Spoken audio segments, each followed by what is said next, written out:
فصلی لربک وانحر، جو آیت کریمہ پڑھی ہے، پڑھنے کا شرف حاصل کیا ہے، ترجمہ سماعت فرماؤ تو تم اپنے رب کے لیے نماز پڑھو اور قربانی کرو۔ کنز الایمان ترجمہ، یعنی آپ نماز پڑھیں اور قربانی کریں۔ وانحر صیغہ امر ہے جو وجوب کے لیے آتا ہے۔ نبی کریم صلی اللہ تعالیٰ علیہ وآلہ وسلم یعنی مدینہ منورہ میں ہمیشہ حضور علیہ السلام قربانی کرتے سے۔ مدینہ منورہ میں سرکار مدینہ صلی اللہ تعالی وسلم نے ہمیشہ قربانی کی، نیز یعنی قربانی نہ کرنے والوں پر کریم آقا صلی اللہ تعالی علیہ وآلہ وسلم یعنی سخت ناراضگی دا اظہار فرما دے سی۔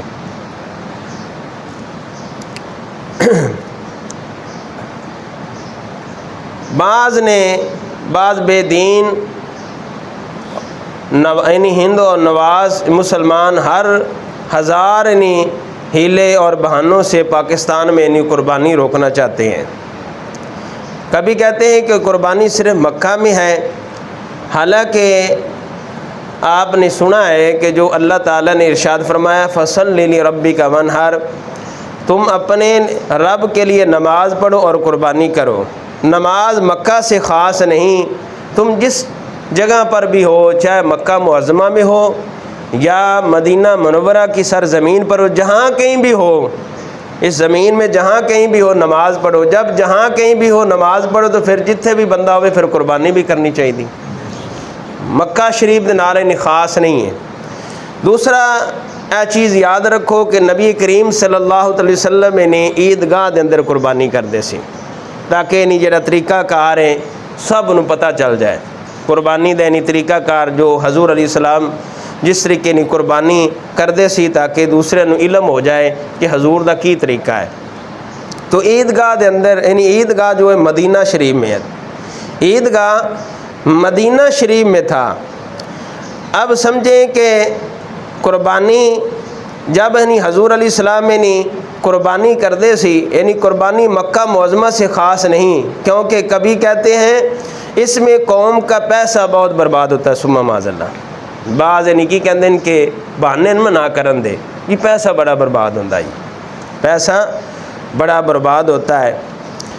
یہ رقم یعنی کالجوں اور سکولوں میں پر خرچ کی جائے، جہاں بیاہ شادی بیاہ کی حرام یعنی رسموں میں پان سرگٹ شوق اور قوم کو برباد نہیں کرتی، قربانی کرتی ہے۔ بہت ممکن ہے کہ یہ بے دین آئندہ اسی طرح نہیں بہانے کریں گے، لیکن قربانی کرنا وہ عمل ہے جس سے اللہ تعالیٰ بھی راضی ہو جاتا ہے، اس کا محبوب بھی راضی ہو جاتا ہے۔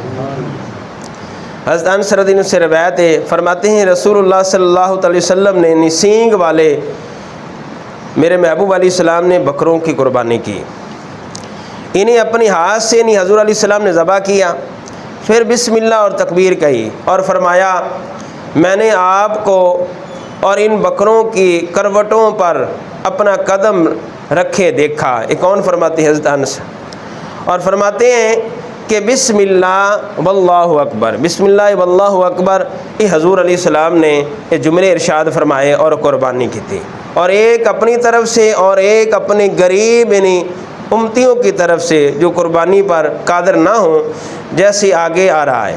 ایک قربانی سارے غریبوں کی طرف سے کافی ہونا یہ حضور علیہ السلام دی خصوصیت ہے، یہ سرکار مدینہ صلی اللہ علیہ وسلم دی خصوصیت ہے۔ یعنی حضور علیہ السلام کا ایک سجدہ